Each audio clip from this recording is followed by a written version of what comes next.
मित्रों नमस्कार, मैं आर यादव आपका हार्दिक स्वागत करता हूं।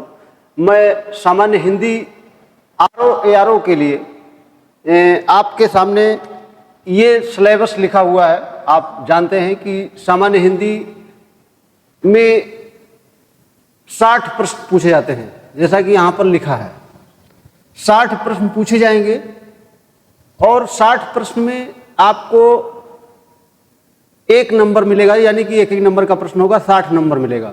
और आपको पता होगा कि जो जीएस होता है, जीएस 140 नंबर का होता है, यानी कि दोनों मिला दिया जाए तो ये 200 नंबर का पूर्णांक होता है।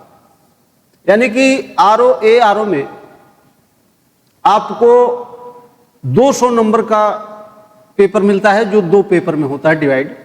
जैसे आप जानते हैं कि सबसे पहले जीएस होता है और शाम को सामान्य हिंदी का पेपर होता है।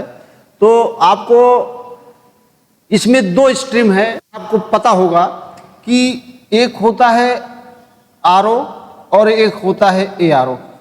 इसके बारे में पहले आप समझ लीजिए, आरओ और एआरओ।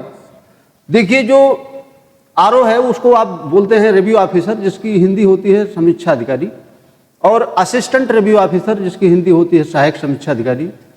तो इसमें अगर मैं बात करूं कि समीक्षा अधिकारी का जो पेपर होता है कैसे निकाला जाए, आपका इसमें 140 नंबर जीएस और हिंदी का 60 प्रश्न दोनों मिला करके जो 200 का पूर्णांक मिलेगा आपको यहाँ पर, ये 200 में आरओ की मेरिट लगभग 125 के आसपास जाती है और एआरओ की मेरिट लगभग 110 से 115 के आसपास रहती है।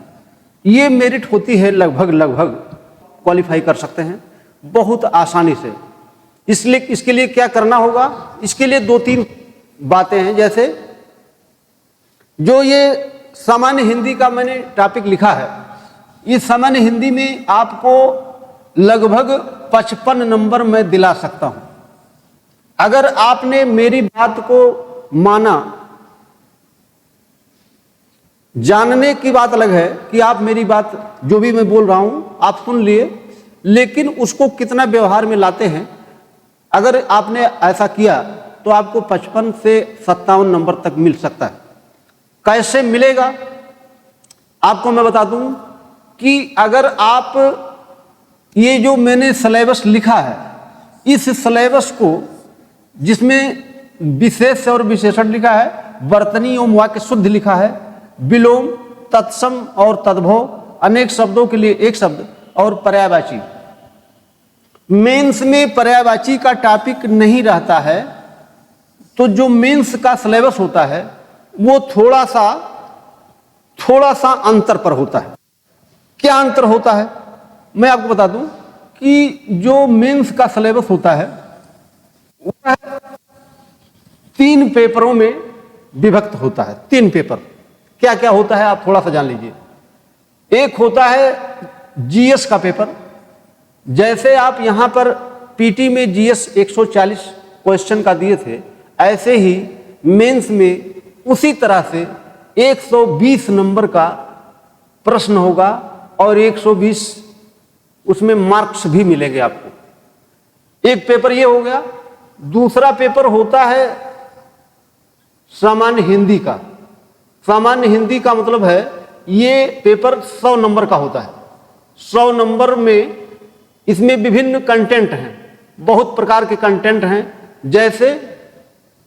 जैसे इसमें भावार्थ आएगा, इसमें रेखांकित अंशों की व्याख्या आएगी, और इसमें पत्र लेखन है, इसमें शब्दावलियां हैं, मुहावरे हैं, और इसमें कंप्यूटर संबंधित ज्ञान है।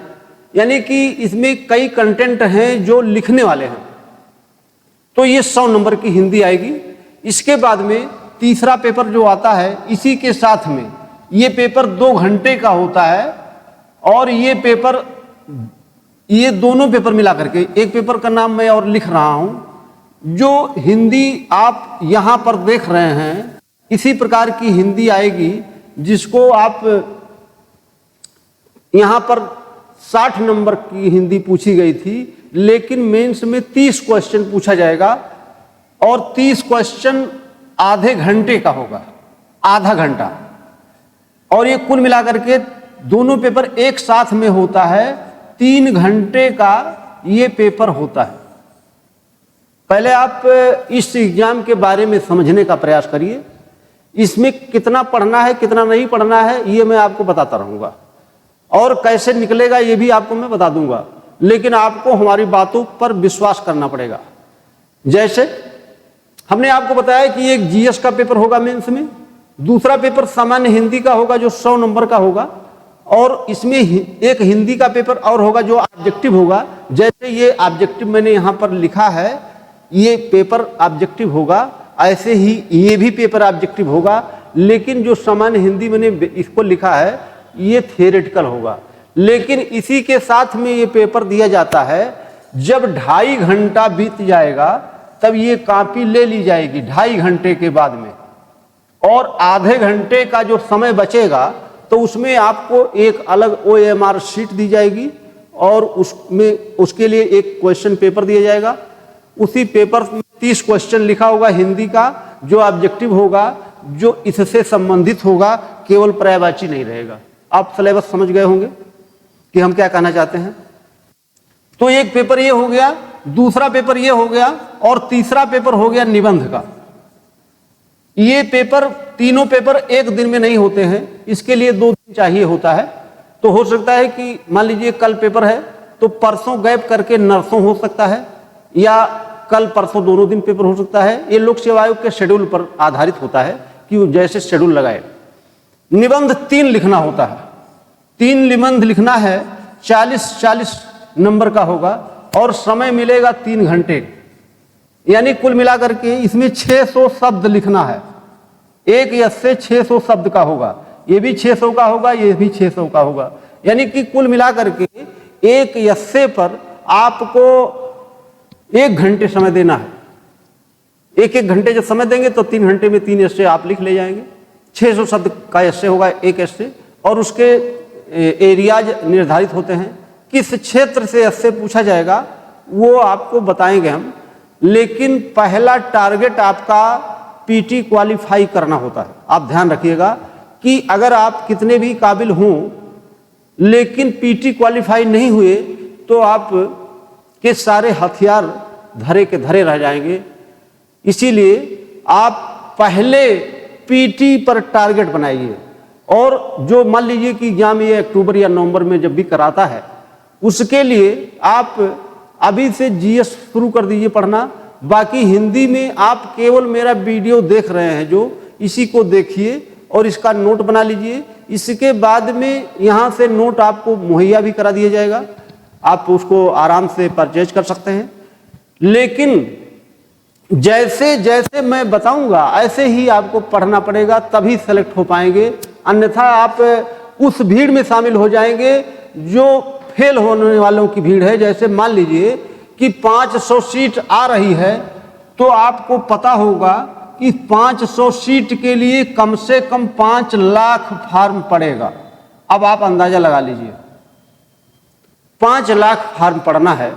5 लाख फार्म में पीटी क्वालिफाई करेंगे लगभग 4,500 लोग। कैसे कि या मान लीजिए कि 15 3 45 13 गुना क्वालिफाई कराएगा, तो 13 गुना अगर मान लीजिए क्वालिफाई कराता है तो 7,500 लगभग 7,500 लोग क्वालिफाई होंगे पीटी। और मेंस में आपको पता है कि जो संख्या होगी इसमें केवल एक ही लोग फाइनल सेलेक्ट होते हैं। कुल मिलाकर के कि 13 लोगों में 1 लोग क्वालिफाई होना है फाइनल रूप से। तो आप उस भीड़ में न जाएं जो मैंने यहाँ पर संख्या लिखा है 5 लाख, तो 4 लाख और 6,000 लोग, 4,06,000 लोगों की भीड़ में मत जाइए, आप इस भीड़ में आइए। तो यहाँ पर मैंने लिखा है ये भीड़ 7,500 वाली में आप आएंगे तब आप पीटी क्वालिफाई करेंगे। उसके लिए क्या करना पड़ेगा? उसके लिए करना कुछ नहीं है, केवल और केवल जैसे मैं पढ़ाऊं वैसे बात समझते जाइए और उसका पालन करते जाइए। आपको मैं कोई भी पॉइंट रटाऊंगा नहीं, आपको समझाने का प्रयास करूंगा, क्योंकि आप लोगों की आदत बन गई है कि हम रट करके क्वालिफाई हो जाएंगे। लेकिन आपको मैं बता दूं कि कोई एग्जाम वनडे का हो या छोटे एग्जाम हो, चपरासी हो, टेट सीटेट टेट हो, इसको आप रट करके क्वालिफाई कर सकते हैं। लेकिन आप लोक सेवा आयोग का कोई भी एग्जाम रट करके क्वालिफाई नहीं कर सकते हैं। आपने देखा होगा बहुत सारी किताब मार्केट में अवेलेबल है। हरदेव बाहरी की किताब है, आप देखते होंगे पृथ्वीनाथ पांडे की किताब है, आदित्य प्रकाशन की किताब सफेद सी जो आती है आप जानते होंगे। तो ये बहुत सारी किताब अवेलेबल है, आप उसको पढ़ते हैं, कन्फ्यूज होते हैं। मैं कोई किताब ही नहीं बताऊंगा आपको किताब एकाध बता दूंगा। अगर आपकी इच्छा होगी तो कोई जरूरी नहीं आप किताब पढ़िए, आपको किताब पढ़ने की आवश्यकता ही नहीं पड़ेगी। इतना मैं बता दूंगा कि उसके बाहर प्रश्न आता ही नहीं है, तो फिर आपको किताब पढ़ने की क्या जरूरत है। तब भी मैं आपको किताब बताऊंगा। अभी तो ये पहली क्लास है मान लीजिए, तो जब आप धीरे धीरे पढ़ेंगे तो आपको पता चल जाएगा। और मैं ये भी बता दूंगा कि किस किताब को आप पढ़ सकते हैं, उसके अलावा कोई किताब नहीं पढ़ना आपको, ठीक। और मात्र ये किताब बताऊंगा, इसीलिए कि वो जो किताबें मार्केट में हैं वो उसी भीड़ को इकट्ठा करती हैं जो डिस्क्वालीफाई होने वाले हैं। आप तभी क्वालिफाई कर पाएंगे जब कुछ उन लोगों से अलग करेंगे। उन लोगों से अलग करने के लिए आपको पढ़ना पड़ेगा। तो जब अलग करने के लिए पढ़ना पड़ेगा तो आपको कुछ एक्स्ट्रा पढ़ना पड़ेगा या आपको सही रास्ते पर चलना पड़ेगा। लोग क्या करते हैं कि उन्हें ये नहीं पता है कि हमको क्या नहीं पढ़ना, हमको पढ़ना है, बस उनको इतना ध्यान है। लेकिन ये इतना आपको लगता होगा कि बहुत छोटा सा एग्जाम है, लेकिन आपको जब फाइनल रिजल्ट मिलता है तो आपको आइडिया लग जाता है कि हमारी पहुंच इस एग्जाम में कहां तक है। आदमी की औकात तब पता चलती है जब वह उस क्षेत्र में रहता है या उसका वो भुक्तभोगी होता है, ठीक। तो ये सब बात ज्यादा ना करके मैं आपको ये बताना चाहूंगा कि जो ये मैंने टॉपिक लिखा है, ये टॉपिक आप नोट कर सकते हैं और यही टॉपिक आपको पढ़ना है। और कैसे पढ़ना है ये आपको मैं बताता हूं। आगे देखिए, देखिए आपने पढ़ा होगा विशेषण। मैंने कहा था कि मैं आपको रटाऊंगा नहीं, कोई भी पॉइंट मैं आपको रटने के लिए नहीं कहूंगा।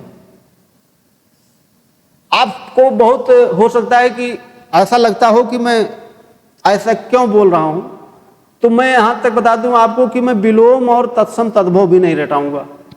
और बताइए, ये तो विशेष विशेषण तो पूरी तरह से समझने वाली विषय वस्तु है ही, लेकिन मैं आपको तत्सम तद्भव विलोम भी नहीं रटाऊंगा।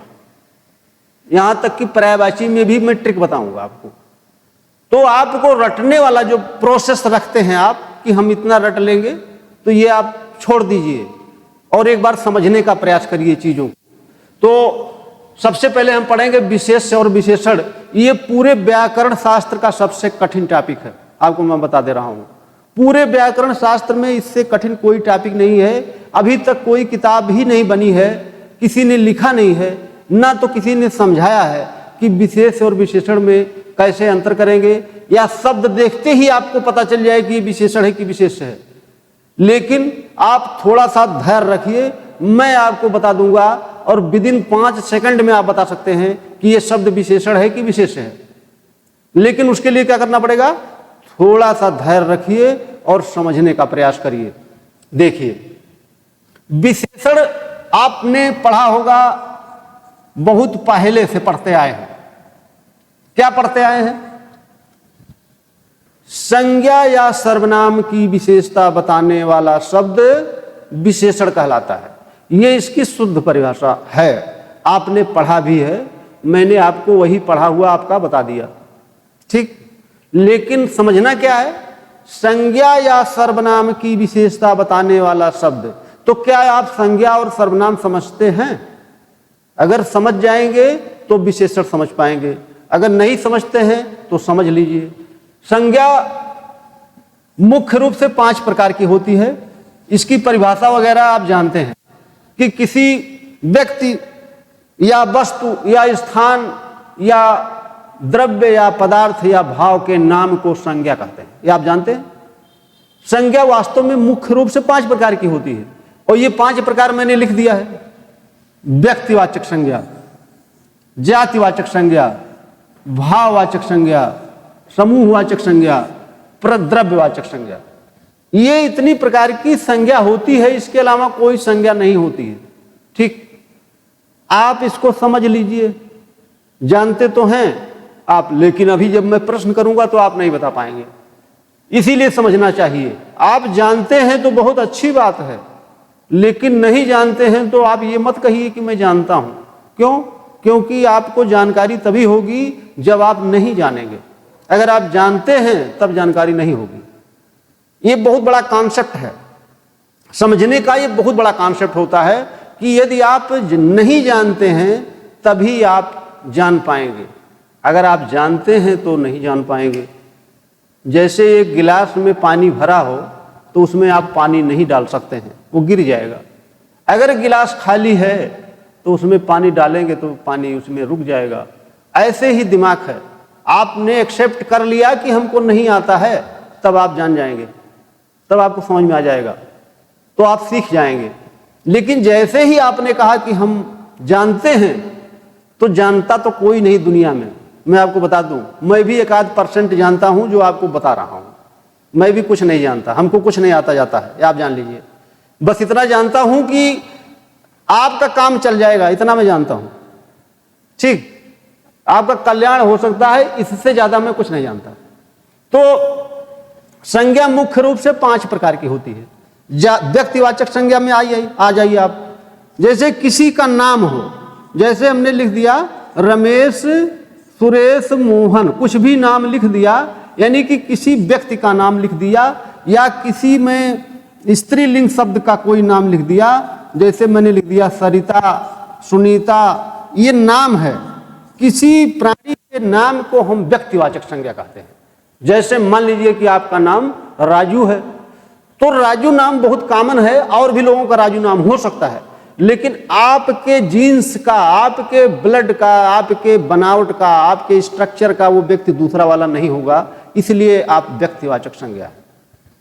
दूसरी बात, जैसे हमने कहा कि सोमवार, तो सोमवार नाम से और कोई वार नहीं है। अगर कोई और दिन होगा तो क्या होगा? मंगलवार होगा, बुधवार होगा। यानी कि उस शब्द के बराबर और कोई शब्द न हो, उस शब्द के समान और कोई न हो, वो व्यक्तिवाचक होता है। जैसे हमने लिख दिया जनवरी, तो जनवरी नाम से और कोई वरी नहीं है, यानी कि जनवरी है, फिर फरवरी आ जाएगी, यानी कि जनवरी नाम और दुनिया में कोई नहीं है, तो वो व्यक्तिवाचक है। जैसे हमने कह दिया कि प्रशांत महासागर, तो प्रशांत महासागर नाम से और कोई नहीं है, इसलिए ये व्यक्तिवाचक संज्ञा है। समझ गए आप? जैसे हमने कह दिया हिमालय, तो हिमालय व्यक्तिवाचक है। जैसे हमने कहा माउंट एवरेस्ट, तो माउंट एवरेस्ट नाम से और कोई नहीं है, तो इसलिए व्यक्तिवाचक है। ये बात समझ गए आप? अभी कंफ्यूजन नहीं होगा, अभी तो आप समझ रहे हैं। जब आप जातिवाचक में आ जाएंगे तब आपको कंफ्यूजन होगा। ठीक, अब आप जातिवाचक थोड़ा सा समझने का प्रयास करिए। जैसे देखिए, किसी विशेष प्रकार की जाति, यानी कि जिस संज्ञा से किसी विशेष प्रकार की जाति का बोध होता हो, उसे हम जातिवाचक संज्ञा कहते हैं। इसकी यह शुद्ध परिभाषा है जातिवाचक की। इसमें क्या समझना है?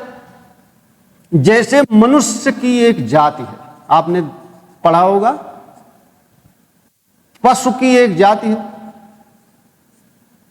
महीना की एक जाति है, नदी की एक जाति है, पर्वत की एक जाति है, पहाड़ की एक जाति है। अब इसमें क्या समझना है? इसमें यह समझना है कि मनुष्य में स्त्री और पुरुष दो अलग अलग हैं। ठीक, स्त्री भी मनुष्य है, पुरुष भी मनुष्य है। तो ये भी एक जाति है, पुरुष भी एक जाति है। तो जातिवाचक संज्ञा का मतलब होता है कि तब तक वो जाति है जब तक उसका पर्टिकुलर नाम नहीं ले लेते हैं। जैसे इस स्त्री का नाम मान लीजिए कि अनीता है, तो ये शब्द अनीता व्यक्तिवाचक हो गया, बाकी शब्द जो मैंने यहां लिखा वो सब क्या है, वो जातिवाचक है। समझ गए आप? ये अनीता शब्द कब आया? बहुत देर के बाद आया, कई जातियों के बाद आया। ठीक, आप समझ गए होंगे। अब देखिए, जैसे हमने पशु लिख दिया तो इसमें बहुत सारे पशु हैं, कुत्ता है, बिल्ली है, घोड़ा है, हाथी है, बहुत सारे जानवर हैं, बहुत विभिन्न प्रकार के। तो कुत्ता की भी एक जाति होती है। कुत्ता का नाम जब तक आप नहीं लेंगे कि ये पामेलियन कुत्ता है, कि ये वो वाला वोडाफोन वाला है, क्या है, ये बहुत सारे जातियां होती हैं, तो उसका पर्टिकुलर नाम आपको लेना पड़ेगा, तब वो व्यक्तिवाचक होगा। समझ गए आप? जैसे हमने लिख दिया नदी, तो नदी की एक जाति है। जब उस नदी का नाम आपने लिख दिया गंगा, यमुना, तब वो व्यक्तिवाचक हो गया। अगर आपने लिखा पहाड़, तो पहाड़ जातिवाचक है। कब तक? जब तक उसको आपने ये नहीं लिखा कि ये हिमालय पर्वत है, या ये कांका गुआ है, चोटी, ये क्या है, ये नाम आपने जब तक नहीं लिया पर्टिकुलर, तब तक वो जातिवाचक है। आपने लिखा महीना, महीना की एक जाति है, जब तक आप जनवरी नहीं कहेंगे। सप्ताह की एक जाति है, जब तक आपने सोमवार या मंगलवार नहीं कहा। झील एक जाति है, जब तक उसका नाम आप नहीं लेंगे कि ये पुष्कर झील है, कि ये गोखरू झील है, कि ये कोलेरू झील है, तो जब तक नाम नहीं लेंगे तब तक वो जातिवाचक है। समझ गए आप? तो ये इंपॉर्टेंट नहीं है जो आपने अभी तक पढ़ा।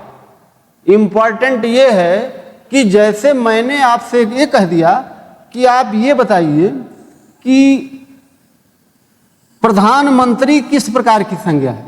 जैसे हमने कहा आपसे कि आप बताइए कि वाहन किस प्रकार की संज्ञा है, प्रधानमंत्री किस प्रकार की संज्ञा है, जिलाधिकारी किस प्रकार की संज्ञा है। ये इंपॉर्टेंट है, ये आपको कंफ्यूज कर देगा, परेशान कर देगा। कैसे?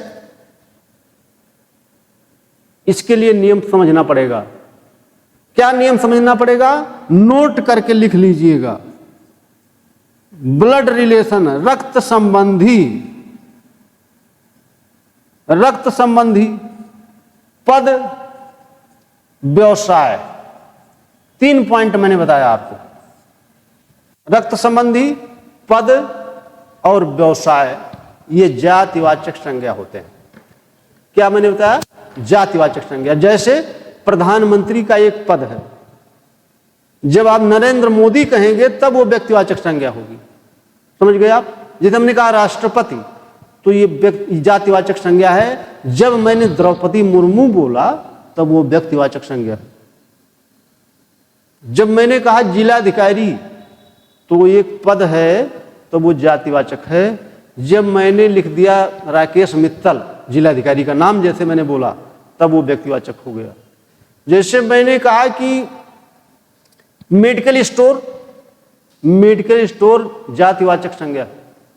अब उस मेडिकल स्टोर चलाने वाले का नाम जब मैंने लिखा तब जाकर के वो व्यक्तिवाचक हो गया। समझ पाए होंगे आप? तो ये चीज पकड़ना है, क्योंकि इसी संज्ञा और सर्वनाम से ही विशेषण का निर्माण होता है। तो आप इन चीजों को समझ जाइए। अभी तो मैंने केवल आपको परिचय दिया है, धीरे धीरे समझिए आप। जब आप समझ जाएंगे तो विशेष और विशेषण आपके लिए बहुत आसान हो जाएगा। लेकिन आपको उसके पहले थोड़ा सा बेसिक चीज समझना पड़ेगा। मैं जबरदस्ती संज्ञा और सर्वनाम आपको क्यों पढ़ा रहा हूं? क्यों? आप जबकि कई बार पढ़े होंगे, इसलिए कि आप कहते हैं कि मैं जानता हूं, मैं पढ़ा हूं। तो पढ़े हैं, अच्छी बात है, लेकिन विशेषण पढ़ने के लिए आपने नहीं पढ़ा था। इसलिए मैं आपको बता रहा हूं कि आप संज्ञा और सर्वनाम बहुत अच्छी तरह से समझिए। क्योंकि जब मैं विशेष से बोलूंगा तो वो विशेषण, वो संज्ञा या सर्वनाम बोलूंगा, कोई विशेष बोलूंगा तो वो संज्ञा या सर्वनाम रहेगा, और वो किस प्रकार की संज्ञा है ये आपको जानना होगा, वो किस प्रकार का सर्वनाम है ये आपको जानना होगा। क्योंकि मैं संज्ञा और सर्वनाम जब आपको बहुत अच्छी तरह बता ही दिया तो फिर मैं बार बार इस पॉइंट को नहीं बता सकता। बात समझ गए आप? अब देखिए, भाववाचक संज्ञा, जिस संज्ञा शब्द से किसी विशेष प्रकार की वस्तु या व्यक्ति के भाव का बोध होता हो उसे भाववाचक संज्ञा कहते हैं। भाववाचक संज्ञा न तो स्पर्श की जा सकती है न दिखाई पड़ती है, इसकी बहुत बड़ी विशेषता होती है। जैसे क्रोध है, मानवता लिखा है मैंने, दयालुता लिखा है, ईमानदारी लिखा, सच्चाई लिख दिया, बेईमानी लिख दिया, तो ये शब्द क्या है? ये शब्द संज्ञा है। इसको आप देख नहीं सकते, केवल फील कर सकते हैं, अनुभव कर सकते हैं, संवेदना की विषय वस्तु है ये। समझ गए आप? यानी कि जिस संज्ञा शब्द से किसी वस्तु या व्यक्ति के भाव का बोध होता हो उसे हम भाववाचक संज्ञा कहते हैं। जब इसका विशेषण बनेगा आगे तो गुणवाचक विशेषण बनेगा, आपको मैं आगे बताऊंगा। ठीक। समूहवाचक देखिए, समूहवाचक संज्ञा, जिस संज्ञा शब्द से किसी वस्तु या व्यक्ति के समूह का बोध होता हो उसे समूहवाचक संज्ञा कहते हैं। जैसे गिरोह, बेड़ा, जत्था, कारवां, ये सब नाम है। झुंड, कुंज, सभा, मेला, ये क्या है? ये समूह में शब्द लिखा गया नजर आ रहा होगा आपको। ये समूह है, या तो किसी वस्तु का समूह होगा या तो किसी व्यक्ति का समूह होगा। समझ गए आप? तो सवाल जब पूछता है विशेषण में तो आपको लगता है कि ये तो हमने पढ़ा ही नहीं।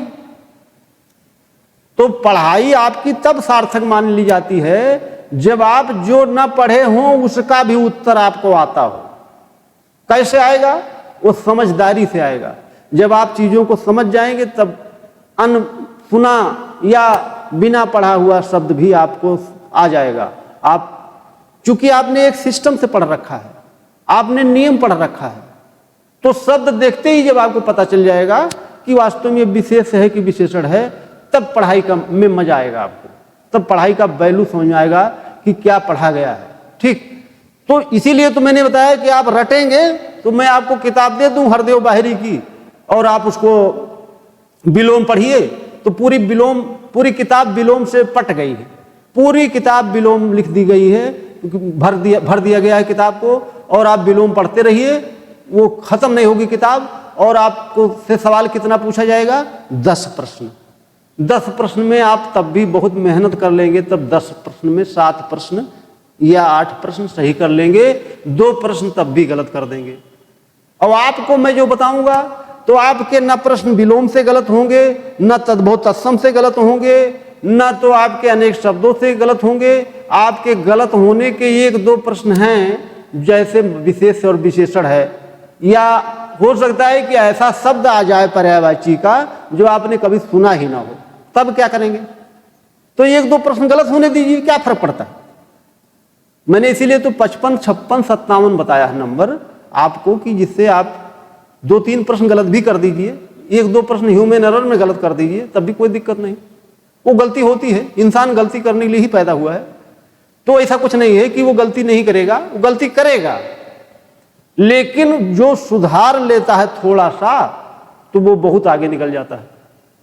अब देखिए, समझ गए होंगे कि मैंने क्या लिखा है।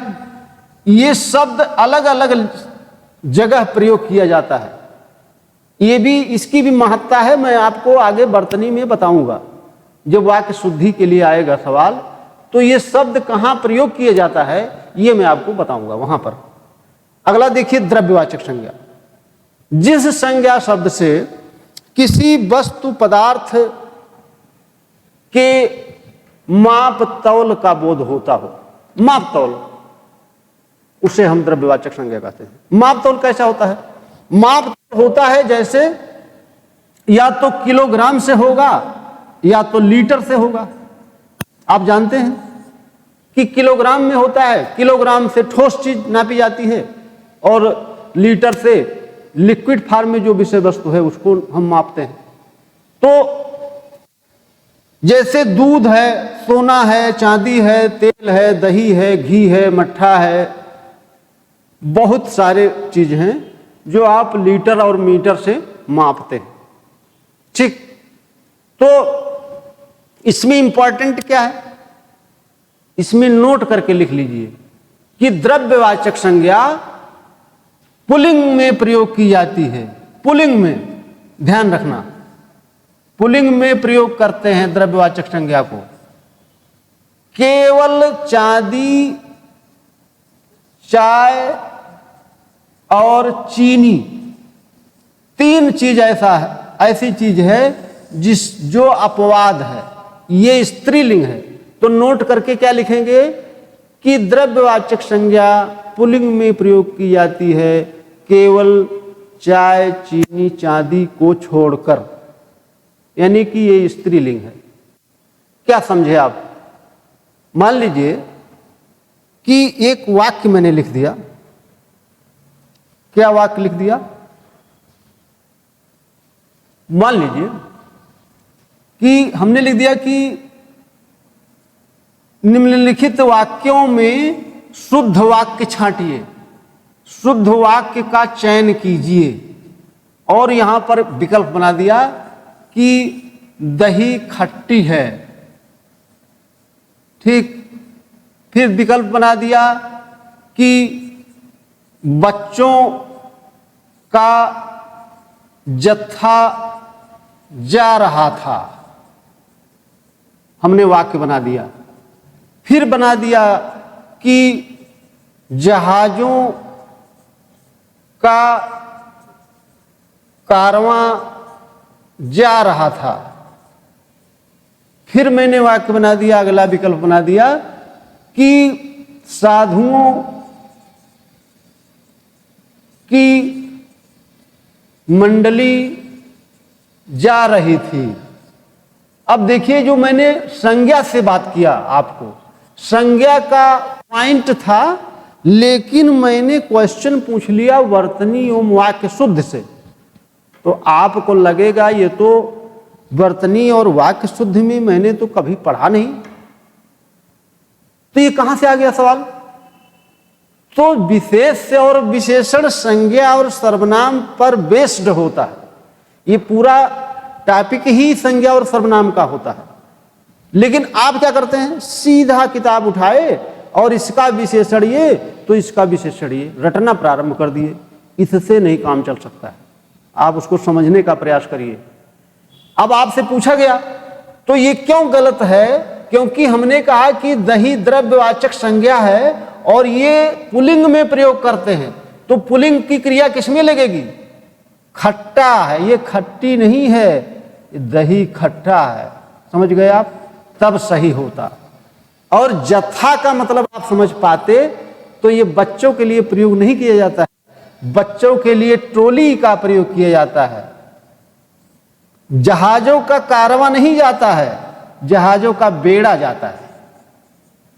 समझ गए आप? साधुओं की मंडली जा रही, ये सही है। तो जब आपको बेसिक चीज पता होगी तब आप उत्तर टिक कर पाएंगे। अंधी दौड़ में भागने की जरूरत नहीं है। आप चीजों को समझिए, नहीं समझेंगे तो उसी भीड़ में जाएंगे आप, जो भीड़ लंबी वाली है, बड़ी वाली है। आप बेसिक कॉन्सेप्ट समझने का प्रयास करिए। मैं जो भी आपको बताऊंगा वो हालांकि किताब से ही बताऊंगा, लेकिन मैंने उस पर बहुत सर्च किया है, बहुत मेहनत किया है, तो मैं किताबी भाषा नहीं बताता हूं, आपको समझने के लिए बताता हूं। समझ पा रहे बात हमारी? तो ये बात आप समझ गए। अब थोड़ा सा आप सर्वनाम समझिए। थोड़ा सा सर्वनाम संज्ञा के स्थान पर प्रयोग किया जाने वाला शब्द सर्वनाम कहलाता है। संज्ञा के स्थान पर प्रयोग किया जाने वाला शब्द सर्वनाम कहलाता है। तो जैसे आप कहते हैं कि राजू स्कूल जाता है, वह वहाँ गणित, विज्ञान, अंग्रेजी पढ़ता है, उसे हिंदी पढ़ना अधिक पसंद है, उसकी माताजी उसको रोज नाश्ता बनाकर देती हैं। ये सब आप लिखते रहते हैं। तो एक बार आपने राजू लिखा, फिर उसके स्थान पर आपने वह लिखा, फिर उसके जगह पर आपने उसे लिखा, फिर उसके बाद में उसके जगह उसकी लिखा, तो आप किसी संज्ञा या कर्ता को वाक्य में बार बार नहीं लिख सकते हैं। इसीलिए व्याकरण शास्त्र में ऐसे नियम बनाए गए हैं कि संज्ञा के स्थान पर प्रयोग किया जाने वाला शब्द सर्वनाम कहलाता है। सर्वनाम मुख्य रूप से 6 प्रकार का होता है, जो मैंने लिख दिया है। सर्वनाम, पुरुषवाचक सर्वनाम। पुरुषवाचक सर्वनाम क्या होता है, आप इसको समझिए क्या होता है। जो आपने हाई स्कूल, क्या जूनियर हाई स्कूल में आपने पढ़ा होगा, पुरुष इधर लिखिए, इधर लिखिए एक वचन, इधर लिखिए बहुवचन। तो आपने पढ़ा होगा अन्य पुरुष, और पढ़ा होगा प्रथम पुरुष। इसका एक वचन वह होता है, इसका बहुवचन वह सब होता है। इसके बाद आता है मध्यम पुरुष। मध्यम पुरुष का एक वचन तुम होता है या आप होता है। इसका बहुवचन तुम सब होता है या आप सब होता है। समझ गए आप। इसके बाद आता है उत्तम पुरुष। उत्तम पुरुष का एक वचन मैं होता है, बहुवचन हम सब होता है। इसमें क्या समझना है आपको, इसमें यह चीज समझना है कि जब आप मेंस में पत्र लेखन लिखेंगे तो पत्र लेखन में विशेषता पूछी जाती है कि सरकारी पत्र की विशेषता या अर्ध सरकारी पत्र की विशेषता बताते हुए एक अर्ध सरकारी पत्र का प्रारूप प्रस्तुत कीजिए। तब आपको क्या करना पड़ेगा, विशेषता लिखना पड़ेगा, उसमें बताना पड़ेगा कि अर्ध सरकारी पत्र किस पुरुष में लिखा जाता है। यानी कि कोई वाक्य आप बोलते हैं या लिखते हैं तो किसी ना किसी पुरुष में लिखते हैं या बोलते हैं। समझ पाए आप। तो वहां पर जरूरत है। दूसरी चीज, ये मूल सर्वनाम कहे जाते हैं, ये आप ध्यान रखिएगा। ये मूल सर्वनाम है। सर्वनाम और भी हैं लेकिन ये मूल सर्वनाम है। ठीक। तो आप जब इस सर्वनाम को विशेषण में ले जाएंगे तब इसकी जरूरत पड़ेगी। ये अगर समझे रहेंगे तो आप उत्तर बहुत आसानी से दे देंगे, और नहीं समझ पाएंगे तो आप रट करके उत्तर दे सकते हैं 2-4 शब्दों का, लेकिन उसका सही जानकारी आपको नहीं हो पाएगी कि क्या किस प्रकार से सही हुआ, क्यों सही हुआ। ठीक। अब देखिए थोड़ा सा निजवाचक सर्वनाम क्या होता है। ऐसा सर्वनाम जो स्वयं या अपने का बोध कराता हो उसे हम निजवाचक सर्वनाम कहते हैं। जैसा कि नाम से ही आप देख रहे हैं लिखा है। तो इसकी विशेषता क्या है, यह सर्वनाम कर्ता के स्थान पर प्रयोग किया जाता है लेकिन कर्ता का काम नहीं करता। कैसे? जैसे हमने कहा कि आपको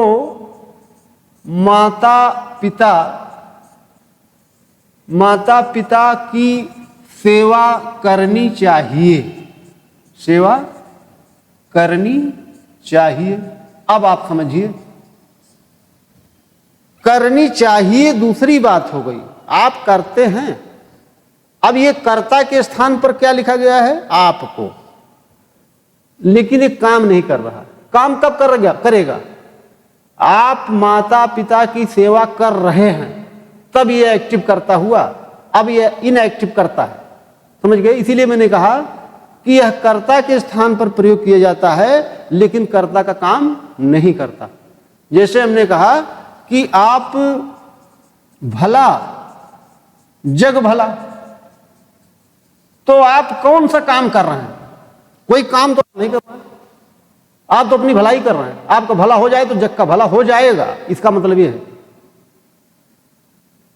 आप कुछ काम करते जग के लिए तब तो बात अलग थी, कोई काम तो कर नहीं रहे। ऐसा वाक्य आए तो समझना है आपको कि ये निजवाचक सर्वनाम है। समझ गए आप? निश्चयवाचक देख लीजिए। निश्चयवाचक सर्वनाम को हम एक नाम से और जानते हैं, उसको जान लीजिए क्या है। इसको हम मिटा दे रहे हैं। जो निजवाचक सर्वनाम है इसका एक नाम है संकेतवाचक सर्वनाम। और कभी वो हो सकता है निश्चय न लिख दे, संकेत लिख दे। और संकेतवाचक का एक नाम है निर्देशक सर्वनाम। मान लीजिए वो संकेत नहीं लिखा न निश्चय लिखा, उसने निर्देशक लिख दिया, तो आप ध्यान रखिएगा कि उसी शब्द का अलग अलग नाम है। समझ गए आप? इसकी विशेषता समझिए। जिस सर्वनाम शब्द से किसी वस्तु के नजदीक या दूर होने का बोध होता हो उसे निश्चयवाचक सर्वनाम कहते हैं। इसमें यानी इस प्रकार के वाक्य में यह और वह जैसे शब्दों का प्रयोग किया जाता है, यह शब्द नजदीक के लिए और वह शब्द दूर के लिए। अब इसको वाक्य में रखेंगे तब समझ में आएगा। जैसे यह गाड़ी मेरी है, वह लड़का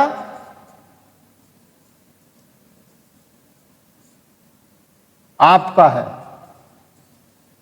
अब देखिए, यह शब्द नजदीक का बोध कराता है। जैसे यह गाड़ी या यह कमरा, यह कलम, तो यह नजदीक का बोध कराया। और जैसे मैंने कहा वह कुछ दूरी का बोध करा रहा है ना, तो वह शब्द दूरी का बोध कराता है। वो वाक्य मैंने लिख दिया, आप समझ लीजिए। तो ये निर्देशक क्यों है? क्योंकि मैंने निर्देश किया कि यह कमरा, यह गाड़ी, वह लड़का। संकेत क्यों है? संकेत किया मैंने कि संकेत कर रहे हैं, वह गाड़ी, यह लड़का, ऐसे कुछ संकेत मैंने किया, तो इसीलिए इसको संकेतवाचक या निर्देशक या निश्चयवाचक सर्वनाम कहते हैं। इसकी महत्ता विशेषण में पता चलेगी आपको कि ये कैसे सर्वनाम से सार्वनामिक विशेषण बनता है। अभी आप सार्वनामिक विशेषण पढ़ेंगे, उसमें मौलिक सार्वनामिक विशेषण पढ़ेंगे, यौगिक सार्वनामिक विशेषण पढ़ेंगे। तो जब आप बेसिक चीज को समझ पाएंगे तभी आप थोड़ा सा कठिन चीजों को समझ पाएंगे। मैंने पहले ही बोल दिया आपसे कि पूरे व्याकरण शास्त्र का सबसे कठिन टॉपिक होता है विशेषण। और ये मैंने आपको बहुत पहले बोल दिया कि कोई किताब विशेषण को लिखने से भागती है। क्यों? क्योंकि ये बहुत कठिन टॉपिक है। आपसे तो हालांकि बहुत सरल सवाल पूछा जाता है, लेकिन विशेषण एक ऐसा पॉइंट होता है, ऐसा टॉपिक होता है जहां से सवाल बहुत प्रकार के बन सकते हैं। लेकिन आपको मैं प्रयास करूंगा कि आप अपने एग्जाम को क्वालिफाई करने के लिए तो इतना कर ही ले कि क्वालिफाई हो जाएं। मैं आपको विद्वान नहीं बना सकता क्योंकि मैं विद्वान नहीं हूं। ठीक, तो अगला देखिए आप, अनिश्चयवाचक सर्वनाम। अनिश्चयवाचक सर्वनाम क्या होता है?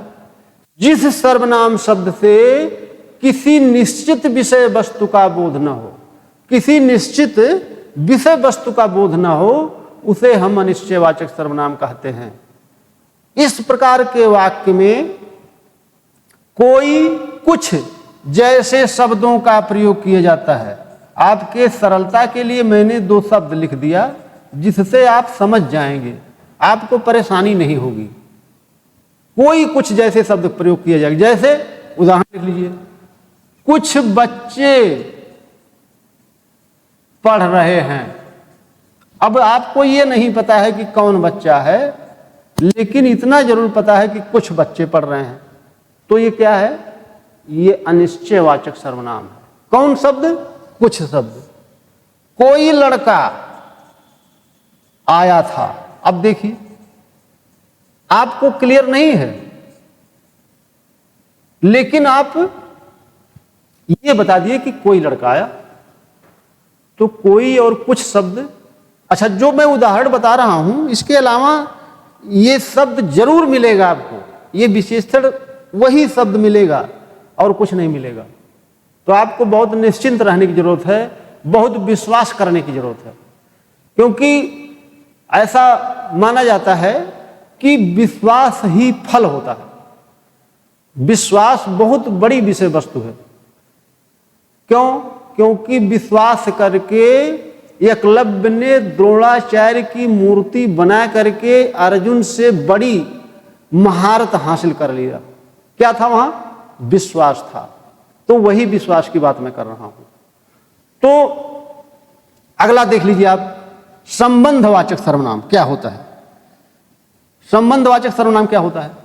ऐसा सर्वनाम जो वाक्य में एक सर्वनाम से दूसरे सर्वनाम के मध्य संबंध स्थापित करता हो, ठीक, उसे हम संबंधवाचक सर्वनाम कहते हैं। कैसे वाक्य आएगा? इस प्रकार के वाक्य में जो सो जैसे शब्दों का प्रयोग किया जाता है, आपको यह ध्यान रखना है। कैसा वाक्य होगा?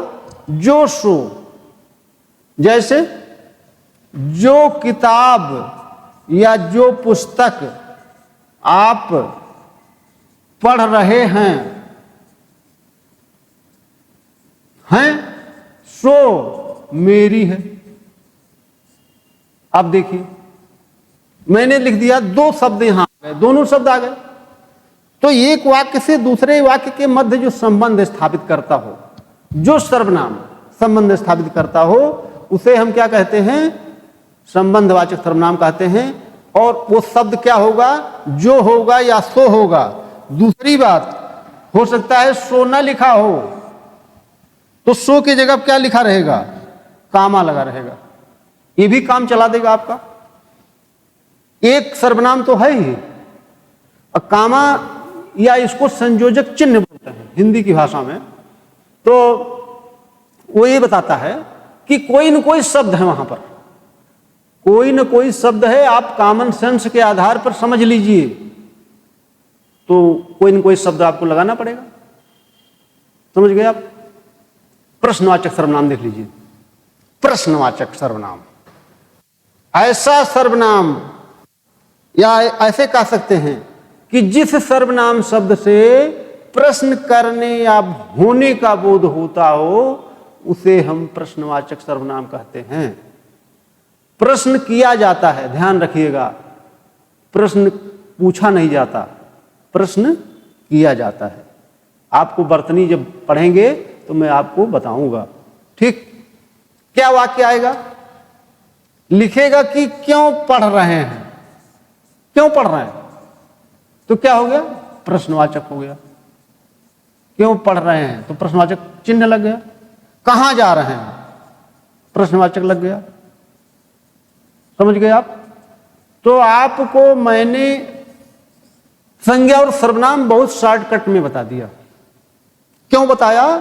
क्योंकि आपको विशेषण पढ़ना है। जल्दीबाजी में पढ़ाई नहीं की जाती है, पढ़ाई बहुत धीरे धीरे की जाती है, धीरे धीरे स्पीड बढ़ाई जाती है। आप बेसिक चीज पहले पढ़िए, तब आप कठिन की तरफ चलेंगे। अब आप हेडिंग डाल दीजिए विशेषण, डाल दीजिए विशेषण। देखिए ये लिखा हुआ है विशेषण। अब आप परिभाषा जानते हैं कि संज्ञा या सर्वनाम की विशेषता बताने वाला शब्द विशेषण कहलाता है। अब संज्ञा या सर्वनाम का नाम इसीलिए आपने लिया क्योंकि आपको विशेषण पढ़ना है। दूसरी चीज, एक पॉइंट आप ये समझिए, ध्यान दीजिएगा, कर्ता, संज्ञा, उद्देश्य, विशेष्य, ये सब एक ही चीज है। इसी का नाम विशेष्य है। समझ गए आप? कर्ता सजीव विषय वस्तु है, संज्ञा निर्जीव होती है हिंदी की भाषा में। उद्देश्य और विशेष्य ये दोनों सजीव निर्जीव हो सकते हैं, ये दोनों हो सकते हैं। समझ गए आप? अब चूंकि मैं विशेष से जब बोलूंगा तो आप तुरंत समझिएगा कि मैं संज्ञा बोल रहा हूं या सर्वनाम बोल रहा हूं, क्योंकि संज्ञा या सर्वनाम की ही विशेषता विशेषण बताता है। क्यों? यही बात तो मैंने बताया। इसके बाद दूसरी लाइन ध्यान रखिएगा कि विशेषण हमेशा विशेष्य की ही विशेषता बताता है। ये वाक्य में किसी दूसरी विषय वस्तु का की विशेषता नहीं बताएगा, केवल और केवल विशेष्य की विशेषता बताएगा। तो आप हमेशा ध्यान रखिएगा कि जो विशेषण होता है वह हमेशा विशेष्य की ही विशेषता बताता है। दूसरा पॉइंट आप समझिए। दूसरा पॉइंट आपको क्या समझना है कि आपसे कितने प्रकार के प्रश्न किया जाता है, लोक सेवा आयोग में किस प्रकार से प्रश्न किया जाएगा। पहले आप प्रश्नों का नेचर समझिए, तब आपका पढ़ना जो आप 10 घंटे में पढ़ेंगे उसको आप 2 घंटे में पढ़ सकते हैं। जब आपको सारी चीज पता चल जाएगी तो आपको पढ़ने में ज्यादा समय नहीं लगेगा। समझिए, विशेषण की विशेषता समझना है आपको। क्या समझना है? विशेषता समझना है। कि मान लीजिए कोई वाक्य लिखा गया है, जैसे हमने कहा कि राजू प्रतिदिन स्कूल जाता है। एक वाक्य मैंने लिख दिया। अब आप समझने का प्रयास करिए। राजू प्रतिदिन स्कूल जाता है, यह वाक्य लिख दिया गया। आपसे प्रश्न पूछा जाता है कि वाक्य दिया जाता है, कह दिया जाता है कि कितना विशेषण और कितना विशेष्य है। अब विकल्प दिया जाता है, एक विशेषण, दो विशेष्य, दो विशेषण, एक विशेष्य, ऐसे 4 विकल्प दे दिया जाता है और आप उसमें घूमते रहते हैं। तो घूमने से अच्छा है समझ लीजिए। ठीक। दूसरा प्रश्न क्या किया जाता है? निम्नलिखित शब्दों में कौन विशेष्य है, या निम्नलिखित शब्दों में कौन विशेषण है, या निम्नलिखित शब्दों में कौन विशेष्य नहीं है, या निम्नलिखित शब्दों में कौन विशेषण नहीं है। ये 4-5 प्रकार के प्रश्न घुमाता रहता है। तो उसके घुमाने से आप मत घुमा करिए, आप समझ लीजिए, उसको घुमा दीजिए। तो आपको सारे प्रश्नों का जब जवाब आता रहेगा तो वो कितने भी प्रकार से घुमाता रहे तो आप उसको घुमा सकते हैं। ठीक। ये आपको समझना है। विशेषण की विशेषता मैं आपको बता रहा हूं अब कि ये वाक्य लिखा गया है। क्या आप बता सकते हैं कि संज्ञा कौन है या कर्ता कौन है? तो आप मान लीजिए कि धोखे से आपको ये पता चल गया कि ये संज्ञा है, तो संज्ञा अब आप नहीं पढ़ रहे हैं, अब आप विशेष और विशेषण पढ़ रहे हैं, तो इसको विशेष से बोलिए। तो पहला पॉइंट लिखिएगा कि विशेषण विशेष्य के दाहिने या बाएं तरफ होता है। पहला पॉइंट कि विशेषण कहां होता है? विशेषण विशेष्य के दाहिने या बाएं तरफ होता है। यह पहला पॉइंट। दाहिने होगा या बाएं होगा, यह गारंटी है, ये इसकी विशेषता है। तो अगर आपने इसको विशेष पकड़ लिया था तो ये गारंटी है ना कि ये विशेषण है। तो अगर ये विशेषण है तो इसके बगल वाला भी तो लिखा है कोई शब्द, तो इसका मतलब ये विशेष्य है। और ये क्रिया से इसमें कोई मतलब नहीं होता है। जब क्रिया विशेषण हम बताएंगे तब आपको बता देंगे। अभी आप विशेष और विशेषण पर कंसंट्रेट रहिए, जब उसकी जरूरत पड़ेगी तो मैं आपको बता दूंगा। ठीक। आप देखिए, पहली विशेषता क्या मैंने बताया कि विशेषण हमेशा विशेष्य के ठीक दाहिने या ठीक बाएं रहता है। आप चाहे विशेषण पकड़ लीजिए चाहे विशेष्य पकड़ लीजिए। समझ गए? दूसरा पॉइंट कि विशेषण अगर स्त्रीलिंग है तो उसका विशेष्य भी स्त्रीलिंग होगा। अगर विशेषण पुल्लिंग है तो उसका विशेष्य भी पुल्लिंग होगा। ये आपको ध्यान रखना है। जैसे हमने कहा कि कुत्ता काला है, हमने क्या कहा, कुत्ता काला है, तो कुत्ता पुल्लिंग है, तब ये जाकर के जो विशेषण इसका है पुल्लिंग है। अगर मैं बिल्ली लिख दूं तब क्या होगा, तो बिल्ली काली लिखना पड़ेगा। क्यों? क्योंकि बिल्ली स्त्रीलिंग है। इसीलिए हमने कहा कि अगर विशेषण पुल्लिंग है तो उसका विशेष्य भी पुल्लिंग होगा, अगर विशेषण स्त्रीलिंग है तो उसका विशेष्य भी स्त्रीलिंग होगा। ये आपको ध्यान रखना है। तो पॉइंट आउट करके आप लिखेंगे, स्त्रीलिंग है तो स्त्रीलिंग होगा, पुल्लिंग है तो पुल्लिंग होगा। ये बात आप समझ गए कि हमने आपसे 2-3 पॉइंट बताया कि विशेषण हमेशा विशेष्य के दाहिने या बाएं तरफ होगा। दूसरा पॉइंट, अगर विशेषण स्त्रीलिंग है तो विशेष भी स्त्रीलिंग होगा। ये आप समझ गए इतनी बात। अब देखिए कि दो विशेषण और दो विशेष एक साथ नहीं लिखे जा सकते। ये आपको विशेष तौर पर ध्यान रखना है। दो विशेषण या दो विशेषण या दो विशेष से या दो विशेष से एक साथ नहीं लिखे जा सकते। इसका मतलब क्या निकला, समझिए।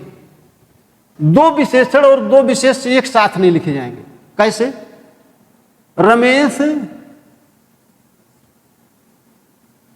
रमेश सुरेश,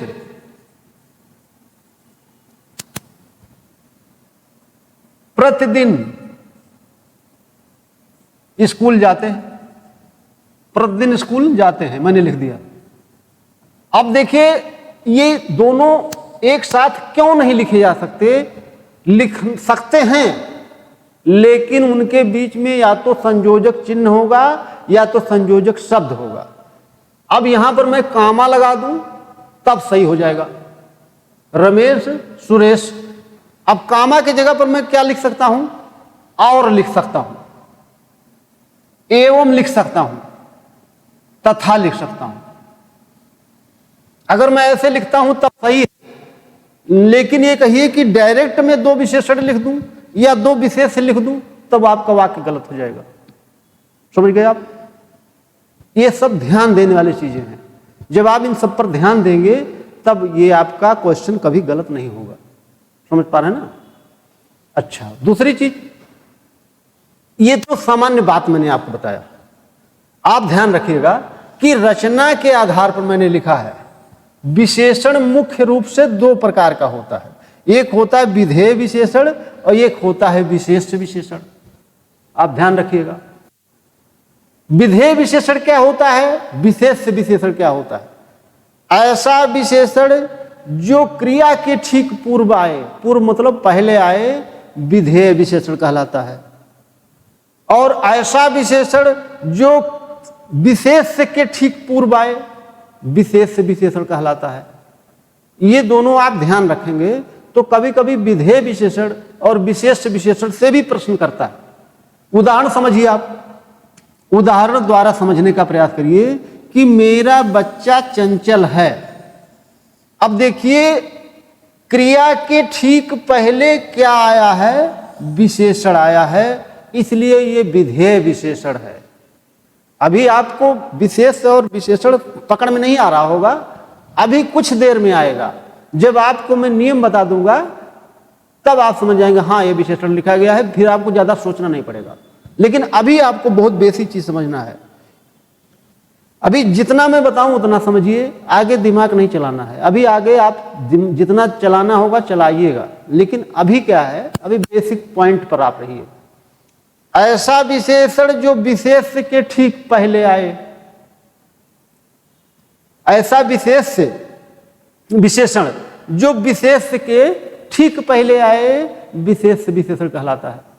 अब ये देखिए मैंने क्या लिखा है कि विशेष है ये, और इसके पहले क्या है, चंचल है, तो विशेष के पहले आया हुआ है, तो ये विशेष विशेषण है। और अगर क्रिया के पहले आता तब क्या होता, विधेय विशेषण होता। अंतर आपको पकड़ में आया? ये क्रिया है, क्रिया के पहले विशेषण है, ये क्रिया के पहले विशेष से आया है, विशेष के पहले विशेषण है। आप ये ध्यान रखना है, विधेय में क्या अंतर है और विशेष में क्या अंतर है। ऐसे वाक्य आएगा, लिख देगा निम्नलिखित में किस प्रकार का विशेषण लगा है, और विधेय विशेषण और विशेष विशेषण उसमें जरूर विकल्प में होगा। तब आप समझ लीजिएगा कि ये विधेय विशेषण या विशेष विशेषण पूछना चाह रहा है। उस जब पूछेगा तो इसी वाक्य से कई प्रश्न बन सकते हैं, लेकिन विकल्प के आधार पर यह समझा जाता है कि एक्सपर्ट क्या पूछना चाहता है। उसी जब आप पढ़ लेंगे आपको एक आइडिया लग जाएगा, आप बेसिक पॉइंट पकड़े रहेंगे, तब आपको वो किसी भी प्रकार से प्रश्न करेगा तो बता देंगे। समझ गए आप बात हमारी? तो आपको विधेय विशेषण और विशेष विशेषण समझ में आया। इसके बाद में मैं आपको एक थियरी बताऊंगा। कल जो है मैं आपको एक चार्ट बनवा दूंगा, उसमें बताऊंगा कि विशेषण मुख्य रूप से 4 प्रकार का होता है। सार्वनामिक विशेषण, गुणवाचक विशेषण, संख्यावाचक विशेषण, परिमाण बोधक विशेषण। उसमें कई कैटेगरी की गई है। उससे उस एक ही टॉपिक से, यानी कि एक ही वीडियो से कम 3 या 4 प्रश्न आपको मिलेगा। इसके बाद में निम्नलिखित में कौन विशेष है, निम्नलिखित में कौन विशेषण है, इसके बारे में मैं आपको ऐसी ट्रिक बता दूंगा कि जो आप जीवन पर्यंत नहीं भूलेंगे। आप लोग साथ में लगे रहिए, मेहनत करते रहिए और सफलता हासिल करते रहिए। आप लोगों को बहुत बहुत धन्यवाद।